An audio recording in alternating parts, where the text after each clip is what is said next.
अस्सलाम वालेकुम dear students, welcome to the channel. आज हम नया टॉपिक पढ़ने जा रहे हैं नए बुक का। हम जो स्टडी कर रहे हैं 10th grade new book biology का फीडर की तैयारी कर रहे हैं। तो हमने पहले जो वीडियो बनाई थी उसमें जो लेक्चर में हमने डिस्कस किया था कि एलिमेंट्री कैनाल क्या होता है, एलिमेंट्री कैनाल और डाइजेस्टिव सिस्टम क्या होता है, उन दोनों के बीच में फर्क क्या होता है। उससे पहले वाली वीडियो बनाई थी फर्स्ट वीडियो, उसके अंदर हमने देखा था कि स्टेप्स कौन से होते हैं डाइजेशन के और डाइजेशन कहते किसे हैं। तो आज हम पढ़ेंगे कि एलिमेंट्री कैनाल क्या है, उसको डिटेल में उसकी एनाटॉमी पढ़ेंगे, सीक्वेंस के हिसाब से जो बुक में लिखा है उसके हिसाब से पढ़ेंगे कि एलिमेंट्री कैनाल क्या है, उसके ऑर्गन्स को डिटेल में देखेंगे, उनकी स्ट्रक्चर्स को डिटेल में देखेंगे। लास्ट लेक्चर्स में हमने डिस्कस किया था कि भाई जो हमारा डाइजेस्टिव सिस्टम है उसके जो है 5 स्टेप्स होते हैं डाइजेशन करने के। एक इंगेशन, दूसरा जो है डाइजेशन, तीसरा एब्सॉर्प्शन, चौथा एसिमिलेशन और पांचवा जो है ईगेशन या एलिमिनेशन। ठीक है, तो ये हमने डिस्कस किए थे कुछ जो स्टेप थे, 5 स्टेप जो डाइजेशन के स्टेप किए थे। उसके बाद हमने देखा था कि डाइजेस्टिव सिस्टम के अंदर क्या क्या चीजें हैं। डाइजेस्टिव सिस्टम के अंदर 2 चीजें होती हैं। डाइजेस्टिव सिस्टम जो है हमारा है उसका काम होता है डाइजेस्ट करना। तो उस सिस्टम के अंदर 2 चीजें होती हैं, एक मेन ऑर्गन होते हैं जिसको कहते हैं एलिमेंट्री कैनाल, जहां से खाना गुजरता है, ठीक है, एलिमेंट्री कैनाल कहते हैं। और दूसरा उसके साथ कुछ ग्लैंड्स होते हैं जिनको कहते हैं डाइजेस्टिव ग्लैंड्स कहते हैं। इन दोनों को मिला के हम जो डाइजेस्टिव सिस्टम कहेंगे, otherwise it is not a digestive system. ठीक है, तो ये दोनं पार्ट्स होते हैं डाइजेस्टिव सिस्टम के। तो आज हम पढ़ेंगे कि बेटा कि एलिमेंट्री कैनाल है क्या। हमने पढ़ा एलिमेंट्री कैनाल जो है एक जो है 9 मीटर लॉन्ग जो है एक पूरी जो है ट्यूब लाइक स्ट्रक्चर होती है जो हर जगह पे स्पेसिफाइड है जहां से खाना गुजर के जाता है। और जो खाना माउथ से गुजर के जाता है, माउथ फर्स्ट पार्ट है एलिमेंट्री कैनाल का और लास्ट पार्ट होता है एनस। तो हम डिटेल में पढ़ेंगे कि माउथ के अंदर क्या है और एनस तक जो भी ऑर्गन्स है उसके अंदर क्या है। यहाँ पे इंगेशन होती है माउथ के अंदर, मतलब खाना जो है हम यहाँ से खाते हैं, यहाँ से अंदर जो है बॉडी के अंदर या एलिमेंट्री कैनाल के अंदर जो लगाते हैं। तो यहाँ से इंगेशन होके खाना नीचे आता है, फिर जो टूटता है डाइजेस्ट होता हुआ नीचे आता है स्पेशल ऑर्गन्स। तो ये माउथ हो गया, इसको माउथ कंसीडर करिए। ये पूरी मैंने स्ट्रक्चर बनाई है एलिमेंट्री कैनाल की, पूरे डाइजेस्टिव सिस्टम की नहीं है। क्यों डाइजेस्टिव सिस्टम की नहीं है? क्योंकि इसके साथ देखो कोई लिवर नहीं है, पेनक्रियास नहीं है। अगर लिवर या पेनक्रियास वगैरह सारे साथ होंगे तो हम कहेंगे भाई डाइजेस्टिव सिस्टम है।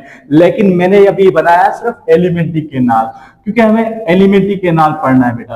देखो mouth, this is a mouth. उसके बाद जो है ये ईसोफेगस होता है जो कि 25 सेंटीमीटर लॉन्ग होता है। उसके बाद स्टोमक होता है, ठीक है। उसके बाद स्मॉल इंटेस्टाइन, उसके बाद लार्ज इंटेस्टाइन, फिर लार्ज इंटेस्टाइन के भी हिस्से हैं और जो है लास्ट वाला उसका पार्ट जो है एनस। तो हमें डिटेल में पढ़ना है कि what are these and what are their functions. ठीक है बेटा, तो अब हम ये पढ़ेंगे। अच्छा, topic 1.2.1 new grade 10 fetal biology, elementary canal. देखो एलिमेंट्री कैनाल अभी मैंने बताया कि क्या है, एक पैसेज है जहां से जो है खाना गुजर के जाता है और जो माउथ के अंदर च्यू खाना होके जाता है उसको हम क्या कहते हैं, बोलस। माउथ के अंदर जो कटिंग करके खाना जाता है उसको कहते हैं बोलस, और जो स्टोमक से खाना गुजरता है उसको कहते हैं काइम। फिर जो है ड्यूडेनम से जाता है उसको काइल कहते हैं, वो आगे पढ़ेंगे। ठीक है, लेकिन यहाँ पे इतना भी याद कर लो आप बेटा, आगे आसानी होगी। अच्छा, एलिमेंट्री कैनाल के दूसरे नाम भी है। एलिमेंट्री कैनाल को गट भी कहा जाता है, एलिमेंट्री कैनाल को डाइजेस्टिव ट्रैक्ट कहा जाता है डाइजेशन का। उसके अलावा एलिमेंट्री कैनाल को गैस्ट्रो इंटेस्टाइनल ट्रैक्ट भी कहा जाता है। तो ये इनके नाम है। टोटल कितने नाम हो गए? 3 नहीं, 4 हो गए, क्योंकि ये भी इसका नाम है। There are 4 names of elementary canal. Okay, now हम जो है पढ़ेंगे first part of elementary canal, वो है mouth. We can say it is the opening of the elementary canal.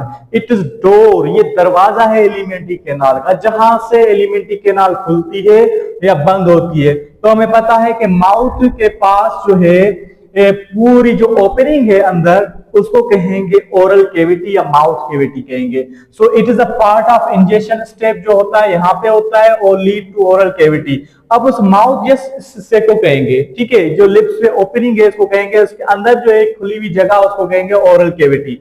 तो अब देखो ओरल केविटी या माउथ केविटी के अंदर क्या क्या होता है। देखो माउथ केविटी या ओरल केविटी के अंदर जो है आपके स्पेशल ये जो इंजेक्शन का हिस्सा होता है जहां पे खाना टूटता है, केमिकल डाइजेशन भी होती है, मैकेनिकल डाइजेशन भी होती है। अब यहाँ पे देखो क्या क्या चीजें हमारे माउथ में क्या चीजें मिलती हैं। एक जबान मिलती है जिसको जो है floor of the oral cavity कहेंगे, ठीक है, फ्लोर जहां पे खाना पुट होता है जो रखने के लिए होता है और खाने को तोड़ने के लिए सरफेस। और ये टंग जो है टेस्ट भी करने में मदद करती है और खाने को दांतों की तरफ ले जाने में मदद करती है। अब दांत भी होते हैं ओरल केविटी के अंदर, टीथ। टीथ के जो है 4 टाइप होते हैं, इंसिजर्स, केनाइन्स, प्रीमोलर्स और मोलर्स। वो आगे चल के डिटेल में पढ़ेंगे। अच्छा अब जो है यहाँ पे ये दांत हो गए, ये हो गया फ्लोर हो गया। अब रूफ क्या होगा, रूफ ऊपर होता है ना, रूफ को कहते हैं palate. Roof is called palate. और पैलेट के 2 टाइप्स होते हैं। पैलेट जो होता है it is the roof of the oral cavity. एक हार्ड पैलेट होता है और सॉफ्ट होता है। जो फ्रंट में होता है वो हार्ड होता है और बैक में होता है ये जो सॉफ्ट होता है, ठीक है, बैक में सॉफ्ट होता है जो स्वॉलोइंग के अमल में हेल्प करवाता है। वो आगे पढ़ेंगे, ठीक है बेटा। अच्छा कंसिस्ट ऑफ टीथ, टंग और covered by upper and lower जा। दूसरी क्या है, अपर जा और लोअर जा होती है, ठीक है। ये जाज होती हैं जो जिसके ऊपर दांत होते हैं मजबूती से पकड़े हुए, जो है बाउंड किए हुए होते हैं और ये दबाने में, और सबसे ज्यादा जो स्ट्रॉन्गेस्ट मसल भी यहाँ पे पाई जाती है। अब ये जो अपर जा है वो फिक्स्ड होती है, ये मूव नहीं करती। ये जो लोअर जा है ये फिक्स नहीं होती, ये जो है मूव कर सकती है। तो ये इन दोनों के बीच में एक है डिफरेंस, अपर जा और लोअर जा। उसके अलावा उसके बाद टीथ का भी बता देता हूं कि टीथ के कौन से टाइप होते हैं। देखो टीथ के बेटा जो हमारी बॉडी के अंदर जो है लाइफ के अंदर 2 सेट्स बनते हैं। जब बच्चे होते हैं उनके अंदर 20 दांत बनते हैं, वो उनको कहा जाता है मिल्की टीथ। मिल्की टीथ कहा जाता है, या जो है नॉन परमानेंट या डेसिडियस टीथ कहा जाता है। वो 20 होते हैं, ठीक है, 20। अच्छा जब बड़े होते हैं तो वो हो जाते हैं कितने टीथ, 32 हो जाते हैं एडल्ट के अंदर, न्यू बनते हैं टोटल। फाइनल परमानेंट होते हैं, इनको कहा जाता है परमानेंट टीथ, ठीक है। वो कौन से, इंसिजर्स, कैनाइन्स, पेरीमोलर और मोलर। इनके कितने नंबर होते हैं इसको याद करने का भी तरीका है। इसका फार्मूला होता है डेंटल फार्मूला बेटा। डेंटल फार्मूला कैसे होता है, देखो 2 1 2 3 इसको याद करने का तरीका है। पहले इंसिजर लिखो, फिर कैनाइन, फिर पेरीमोलर, फिर मोलर रख दो, ठीक है। 2 के नीचे भी 2 लगा दो, 1 के नीचे 1, 2 के नीचे 2, 3 के नीचे 3। फाइनली इसको मल्टीप्लाई दे दो 2 से। इसका ऊपर जो है इसको कोई भी ताल्लुक नहीं है डिवाइड वगैरह से। ऊपर जो है इसका मतलब ये है कि भाई ऊपर वाली जाम है, नीचे जो है नीचे वाली जाम है, लेकिन कितने, इसको 2 से मल्टीप्लाई करो। 2 2 4 ऊपर होंगे ये इंसिजर, 4 नीचे होंगे, मतलब टोटल कितने होंगे 8। और ये 2 मल्टीप्लाई बाय 1 कितने होंगे, 2 ऊपर 2 नीचे, तो ये कितने होंगे 4 के 9 होंगे। अच्छा फिर जो है प्रीमोलर जो है 2 ऊपर तो 4 हो गए, 4 ऊपर और 4 नीचे, टोटल कितने हो गए 8 बेटा। अच्छा फिर ये 6 ऊपर और 6 नीचे, टोटल कितने हो गए 12। अब इन सब का काम क्या होता है, इंसिजर्स कैंची की तरह होते हैं, इसका काम होता है काटना। कैनाइन जो होता है इसको काम होता है गोश्त वगैरह को चीर फाड़ करना, ठीक है। अच्छा ये डॉग्स के अंदर ज्यादा होते हैं, जो भी कार्निवोरस एनिमल्स होते हैं उसके अंदर ये ज्यादा होते हैं, एक्टिव होते हैं। प्रीमोलर्स का और मोलर्स का काम होता है ग्राइंड करना, ठीक है, किसी भी चीज को ग्राइंड करने के लिए काम आते हैं। ये सब हो गया इसके बारे में। अच्छा अब जो है ये हो गया हमारा ओरल केविटी, ठीक है। ओरल केविटी के अंदर हमने पढ़ा कि ओरल केविटी एक एरिया है जहां पे खाना जाता है और टूटता है, उसकी केमिकल डाइजेशन भी होती है, मैकेनिकल। तकरीबन 5% जो डाइजेशन होती है यहाँ पे होती है, क्योंकि सेलिवा होता है। क्या होता है इसमें, सेलिवा, सेलिवरी ग्लैंड्स प्रोड्यूस करते हैं। हमने पिछले लेक्चर में पढ़ा था सेलिवा जो होता है उसके अंदर म्यूकस होती है, वाटर होता है, अमाइलेज एंजाइम होता है, और लाइसोजाइम एंजाइम होता है। ये सब एंजाइम मिलके जो है ये जर्म को किल करने में हेल्प करता है, ये स्टार्च को तोड़ता है जिसको ट्यालिन भी बोला जाता है, यहाँ पे ट्यालिन भी बोला जाता है। वाटर और म्यूकस क्या करते हैं, ल्यूब्रिकेशन का काम करते हैं, उस खाने को ल्यूब्रिकेशन देते हैं। तो ये इनमें होता है, ठीक है। ये हो गया हमारा ओरल केविटी हो गई। उसके बाद हम बात करेंगे फेरेंक्स, ठीक है।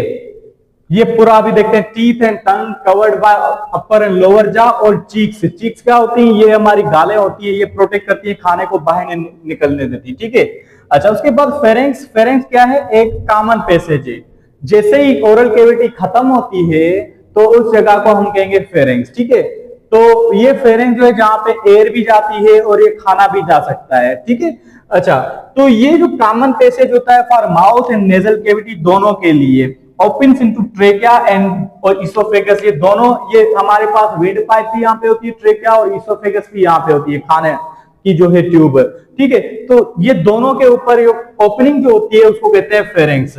अच्छा, अब इसोफेगस जो है, इसोफेगस अब खाना जो जाएगा ये देखो माउथ से खत्म होके ये वाला एरिया जो है, अच्छा अब यहाँ पे देखते हैं, ये जो नीचे वाला एरिया यहाँ पे क्या होगी, टंग होगी, ठीक है। ऊपर वाला हिस्सा को क्या कहेंगे, पैलेट, लेकिन हार्ड पैलेट नीचे होगा, सॉफ्ट पैलेट, ठीक है। फिर यहाँ पे ये जो एरिया होगा फेरेंक्स, फेरेंक्स की जो ओपनिंग है ये जो सा है इसको कहेंगे इसोफेगस, ये हो गया। अब इसोफेगस जो है यहाँ से खाना होके जाएगा जिसको बोलस कहेंगे। इसोफेगस कितना होता है, 25 सेंटीमीटर होता है, लेकिन इसके अंदर नो डाइजेशन, इसके अंदर डाइजेशन नहीं होती, जस्ट ये पैसेज करता है खाने को यहाँ से यहां तक। इसके ऊपर वाले हिस्से में एक जो है वाल होता है जो कंट्रोल करता है खाने को अंदर जाना चाहिए नहीं जाना चाहिए। तो यहाँ पे वाल होता है अपर इसोफेगस वाल, ठीक है, या स्फिंक्टर। और यहाँ पे भी नीचे होता है लोअर इसोफेगस वाल या स्फिंक्टर, ठीक है, जो भी कंट्रोल करता है कि खाने को स्टोमक के अंदर जाना चाहिए नहीं। तो उसके बाद है स्टोमक। स्टोमक क्या है, जे शेप्ड ऑर्गन है जो हमारी बॉडी के अंदर लेफ्ट साइड पे होता है, ट्रांसवर्सली ओब्लिकली जो है जो मौजूद होता है लेफ्ट ऑफ द एब्डोमेन। देखो बेटा, जब भी हमारी तस्वीर बनती है तो जब भी किताब में तस्वीर हो तो उसको ये वाली साइड राइट कहेंगे, ये वाली साइड लेफ्ट ही कहेंगे, क्योंकि जब भी किसी भी ऑर्गेनिज्म की ऑपरेशन या कुछ भी किया जाता है सीधा खड़ा किया जाता है सीधा, तो ये राइट होती है, ये लेफ्ट होती है। लेकिन घुटने में ऐसा लगता है ये लेफ्ट है राइट है, तो इसका ये चीज होती है, ठीक है बेटा। अच्छा, उसके बाद स्टोमक के काम क्या होता है, ठीक है। अच्छा, इसके अंदर दो ओपनिंग है, पहले हम इसकी स्ट्रक्चर देखें। इसकी दो ओपनिंग होती है। अच्छा, ये देखो यहां से जैसे इसोफेगस खत्म हो गया तो ये स्टोमक हो गया जे शेप्ड। इसकी यहाँ पे ओपनिंग होगी, इसको कहेंगे कार्डियक स्फिंक्टर। यहाँ पे कंट्रोल करने के लिए एक स्फिंक्टर लगा हुआ है, इसको कार्डियक स्फिंक्टर। और यहां से जैसे खत्म होता है स्टार्ट होगा स्मॉल इंटेस्टाइन। स्मॉल इंटेस्टाइन का फर्स्ट पार्ट स्टार्ट होगा जिसको कहते हैं ड्यूडेनम। तो ये वाला हिस्सा जो है इसको क्या कहेंगे, इसको कहेंगे, यहाँ पे एक स्फिंक्टर लगा होगा, इसको कहेंगे पाइलोरिक स्फिंक्टर, पाइलोरिक स्फिंक्टर, ठीक है। तो ये चीज है। अच्छा, अब जो है ये देखो, जैसे transversely placed left of the abdomen has two openings, की दो ओपनिंग्स होती हैं, गार्डेड बाय वाल्स, उसके वाल्स होते हैं कार्डियक एंड पाइलोरिक स्फिंक्टर्स। अब स्टोमक का काम क्या होता है, स्टोमक के तीन काम होते हैं बेटा, तीन काम। There are three works of the stomach. One is the storage of food, ज्यादा टाइम के लिए जब स्टोर करते हैं खाना यहाँ पे स्टोर करते हैं, फिर आहिस्ते आहिस्ते डाइजेस्ट होता है। दूसरा इसका काम क्या होता है, किल द जर्म्स, जर्म्स जो होते हैं उसको किल करना, ठीक है। तीसरा काम होता है डाइजेशन करना। तो ये तीन काम होता है इसके, ठीक है। उसके बाद है स्मॉल इंटेस्टाइन। अच्छा, स्मॉल इंटेस्टाइन जो है ये क्या है, स्मॉल इंटेस्टाइन अब मैं बताऊं इससे पहले कि भाई ये स्टोमक जो है, स्टोमक, अच्छा अजान हो रही है, इंटेस्टाइन, ठीक है बेटा। स्मॉल इंटेस्टाइन जैसे ही यहाँ पे स्टोमक खत्म होता है तो यहाँ पे पाइलोरिक ईन्स है या पाइलोरिक जो है हमारा हिस्सा इसका स्टोमक का। अच्छा, स्टोमक के हिस्से भी होते हैं, वो ज्यादा डिटेल में नहीं लिखा बुक ने, तो हम भी इसको डिस्कस नहीं करते।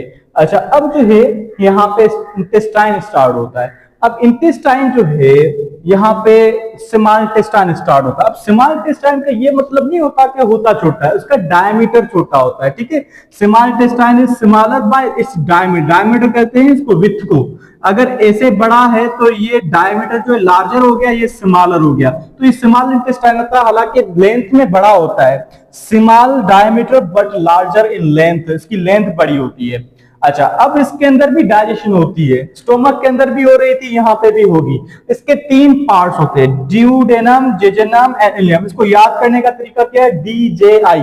डीजेआई, ड्यूडेनम 20 to 25 सेंटीमीटर होता है, जेजुनम 2.5 सेंटीमीटर होता है, इलियम 4 मीटर होता है, ठीक है। तो ये इसकी है। अच्छा, ड्यूडेनम के अंदर ज्यादा से ज्यादा डाइजेशन होती है। लिवर से आता है, लिवर से आता है बाइल। बाइल एक जो मटेरियल जिसके अंदर कोई एंजाइम नहीं होते, लिवर के अंदर जो है स्टोर किया होता है, वहां से फिर गाल ब्लेडर के अंदर जाता है, फिर गाल ब्लेडर से यहाँ पे आता है, गाल ब्लेडर से यहाँ पे आता है बाइल, ठीक है। और जो है पेनक्रियाटिक जूस आता है पेनक्रियास से, इसके अंदर आता है ड्यूडेनम के अंदर, फिर ड्यूडेनम के अंदर डाइजेशन होती है स्टार्ट, ठीक है। उसके बाद जेजुनम, जेजुनम के अंदर, फिर इलियम के अंदर, फाइनली यहाँ पे डाइजेशन कंप्लीट हो जाती है स्मॉल इंटेस्टाइन के अंदर। तो पूछा जाए डाइजेशन कहाँ पे खत्म होती है, तो स्मॉल इंटेस्टाइन के अंदर खत्म हो जाती है डाइजेशन।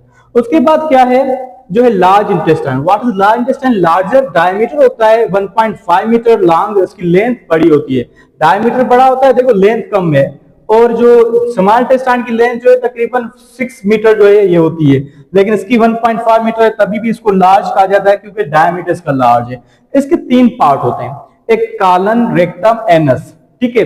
अच्छा, कालन जो है सबसे बड़ा है। कालन के अंदर क्या होता है, कालन का जो फर्स्ट पार्ट है ना, यहां से देखते हैं इसकी पिक्चर, देखो ये वाला हिस्सा जो है, यहाँ से जो मैं मार्क कर रहा हूं ब्लैक से, यहां से लेके यहां तक, ये वाला हिस्सा जो है तकरीबन कालन होता है, ठीक है।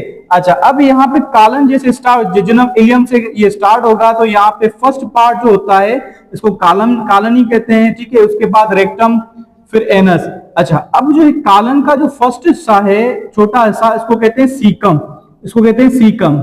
उसके पास एक जो है इंडिंग एक स्ट्रक्चर होती है, ब्लाइंडली इंडिंग एक ट्यूब लाइक जो छोटा फिर इंटेस्टाइन का एक टुकड़ा सा होता है, इसको कहते हैं अपेंडिक्स।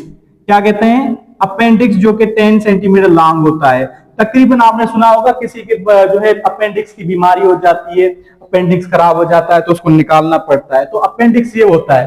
एक्चुअली अपेंडिक्स जो है एक वेस्टिकल ऑर्गन है, ये जो हर्बीवोरस एनिमल्स है उनके अंदर एक्टिव होता है, उनके अंदर जो डाइजेशन करने में हेल्प करता है वेजिटेबल्स को या घास को, लेकिन हमारे अंदर इनएक्टिव होता है, तो ये खराब हो जाता है, नुकसान देता है। उसके बाद सीकम के बाद जो है कालन, यही कालन पूरा है, इसका कालन स्टार्ट हो जाता है। अब कालन के फिर जो है 4 पार्ट्स होते हैं, कालन के 4 पार्ट। देखो कालन जो है ये कालन के एक असेंडिंग कालन, ऐसे ऊपर जा रहा है तो असेंडिंग, फिर ट्रांसवर्स ऐसे कर्व खा रहा है ट्रांसवर्स, फिर ये नीचे जा रहा है तो डिसेंडिंग कालम, फिर जो इस तरफ आ रहा है जो है सिग्मोइड कालम, उसके बाद ये रेक्टम, फिर जो है anus. So this is all about the anatomy of जो है जो एलिमेंट्री कैनाल। आई होप कि आपको समझ में आ गई होगी। अल्हम्दुलिल्लाह मैंने कोशिश की अपने तरफ से ताकि आप सिंपल से सिंपल करने की कोशिश करूं, क्योंकि मैं फर्स्ट एंड लेवल तक पढ़ाता हूं। बेटा मैंने ये बुक भी आपको पढ़ाना शुरू कर ली है। आप चैनल को सब्सक्राइब कर ले, बेल आइकन को प्रेस कर ले, अपने दोस्तों के साथ शेयर करें ताकि जो है उनको भी फायदा मिल सके। अपने ग्रुप से मुझे भी ऐड करें, नीचे जो है लिंक भेजें ताकि मैं भी ऐड हो सकूं, ताकि उनसे मैं कोई भी सवाल हो हम जो है उसका क्वेश्चन आंसर कर सकें। बहुत शुक्रिया।